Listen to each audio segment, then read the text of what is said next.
एक मिनट पापा, मैं इनसे बात करती हूँ। धीरज, तुमने मेरे मम्मी पापा को यहाँ पे आने से मना किया है? हाँ, मैंने मना किया है। और ये तुम किससे बात कर रही हो फोन पे? पापा मैं करती हूँ आपको फोन थोड़ी देर में।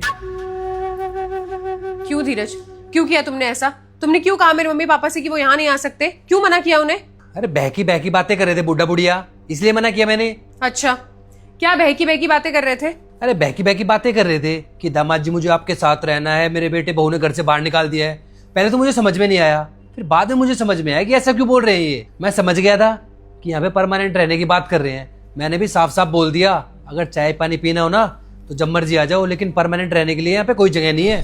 देखो धीरज, मैंने तुम्हें कल रात को बताया था ना कि मम्मी पापा की भाभी से बहुत भयंकर लड़ाई हो गई है और भाभी ना अब उन्हें अपने घर में रखने से मना कर रही है। तो मैंने ही कहा था मम्मी पापा से कि वो यहाँ आ जाए और मेरे साथ रहे। और तुम अच्छे से जानते हो धीरज कि मम्मी पापा बहुत बुजुर्ग हैं, वो कहाँ जाएंगे इस उम्र में, कैसे मैनेज करेंगे सब कुछ। और तुमने मुझसे बिना पूछे उन्हें मना कर दिया। कम से कम एक बार मुझसे पूछ तो लेते मना करने से पहले। अरे कैसी बात कर रहे हो यार? अरे तुमसे पूछ के क्या मना करता? उनका राइट थोड़ी बनता है यहाँ पे रहने का। धीरज कैसी बातें कर रहे हो तुम? माँ बाप हैं वो, मेरे, मुझे जन्म दिया है उन्होंने, और इस घर पे मेरा कोई अधिकार नहीं है क्या? मैं बुला नहीं सकती उनको यहाँ पे अपने साथ रहने के लिए? यार कैसी बात कर रही हो तुम? तुमने खुद ही तो मना किया था ना कि इस घर में कोई भी बुजुर्ग नहीं रहेगा, वरना मेरी मम्मी आज यहीं पे रह रही होती ना। तुमने ही मना किया, इस वजह से आज मेरी मम्मी इस घर में नहीं है। देखो धीरज, मैंने ये नहीं कहा था कि मैं किसी भी बुजुर्ग के साथ नहीं रहूंगी। मैंने सिर्फ इतना कहा था कि मुझे तुम्हारी मम्मी के साथ नहीं रहना है। और मेरे मम्मी पापा के साथ मैं बचपन से रही हूँ, उनके साथ रहने की आदत है मुझे, मैं आज भी उनके साथ रह सकती हूँ। ये क्या बात हुई यार? तुम मेरी मम्मी के साथ नहीं रह सकती लेकिन अपने मम्मी पापा के साथ रह लोगी? अरे मेरी माँ तो एक ही बुजुर्ग है ना, लेकिन तुम्हारे मम्मी पापा तो दो लोग हैं। अपने मम्मी पापा के साथ मैं कंफर्टेबल हूँ धीरज, उनके साथ रहने में मुझे कोई प्रॉब्लम नहीं है। और तुम खुद सोचो ना, भाभी ने मम्मी पापा को घर से बाहर निकालने का फैसला ले लिया है, तो क्या करेंगे मेरे मम्मी पापा? अपनी बेटी के पास ही तो आएंगे ना। और मेरी भी तो अपने पेरेंट्स की तरफ कोई जिम्मेदारी बनती है ना। बचपन से उन्होंने मुझे अपने साथ रखा है, मेरे लिए इतना कुछ किया है, तो मैंने फैसला ले लिया है। अब मैं अपने मम्मी पापा को अपने साथ रखूंगी और उनके लिए सब कुछ करूंगी। और मुझे नहीं लगता कि तुम्हें इसमें कोई प्रॉब्लम होनी चाहिए। देखो ऐश्वर्या, तुम समझ नहीं रही हो। हम दोनों के बीच में ना यही डील हुई थी कि इस घर में कोई भी बुजुर्ग नहीं रहेगा। तुमने ही तो ये रूल बनाया था ना। और तुमने ये रूल तब बनाया था जब मेरी माँ यहाँ पे रह रही थी कि मेरी माँ इस घर में नहीं रह सकती, चाहे वो जिस हालत में भी रहे, कहीं भी रहे। और मजबूरन मुझे तुम्हारी बात मान के मम्मी को गांव में भेजना पड़ा। अरे तुम्हारे भाई भाभी ने घर से बाहर निकाल दिया तो मैंने ठेका ले रखा है क्या? वो इस घर में नहीं रह सकते है तो वो भी बुजुर्ग ही ना। देखो धीरज, प्लीज बात को समझने की कोशिश करो। मेरे मम्मी पापा ने कर्जा लेके मुझे पढ़ाया है और आज तक भी वो कर्जा उतार नहीं पाए हैं। इतना हैवी अमाउंट लिया था उन्होंने। अरे आज जब मैं उनके लिए कुछ करना चाहती हूँ, कुछ कर सकती हूँ, तो क्या मेरा कोई फर्ज नहीं है? और उन्हें पता चलेगा कि उनकी बेटी और उनका दामाद अपने साथ उन्हें नहीं रख सकते हैं, तो उन्हें कितना बुरा लगेगा। थोड़ा सा तो उनके बारे में सोच लो।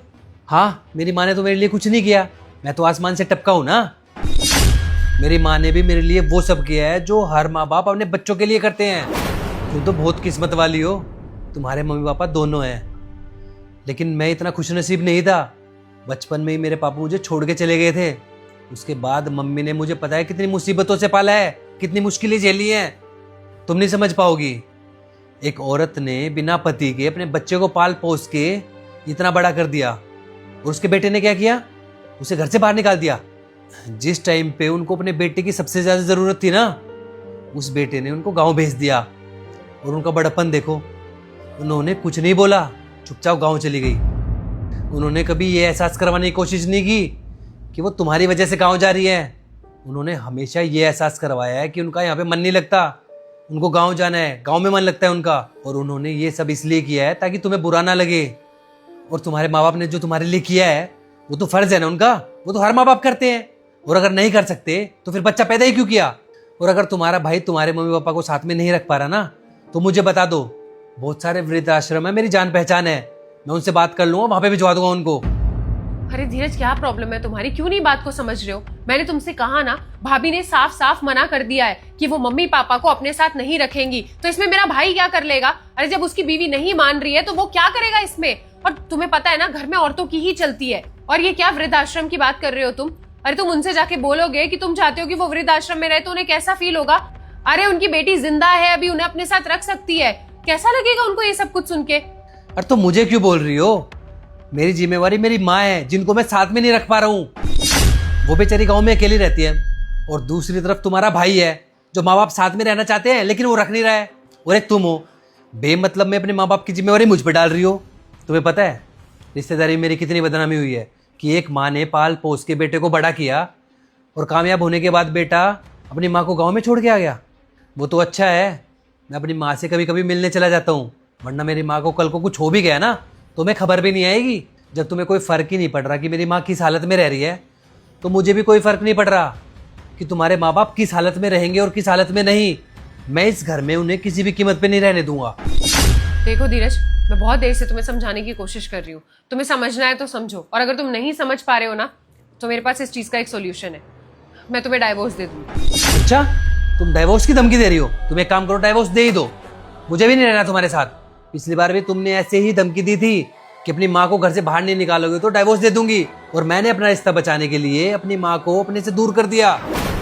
पिछली बार तो मैं डर गया था, लेकिन अब नहीं डरने वाला। तुम दे दो डाइवोर्स। अरे अच्छा है, मैं अपनी माँ के साथ रहूंगा, तुम भी खुश रहो और मैं भी खुश रहूंगा। ठीक है, तो अगर तुम यही चाहते हो ना, तो मैं एक काम करती हूँ, एक अच्छा सा डाइवोर्स लॉयर ढूंढ लेती हूँ और तुम्हें डाइवोर्स के पेपर ला के दे देती हूँ। लेकिन हाँ, मेरी एक बात याद रखना धीरज, मैं मजाक नहीं कर रही हूँ, मैं इस मैटर को लेके बहुत ज्यादा सीरियस हूँ।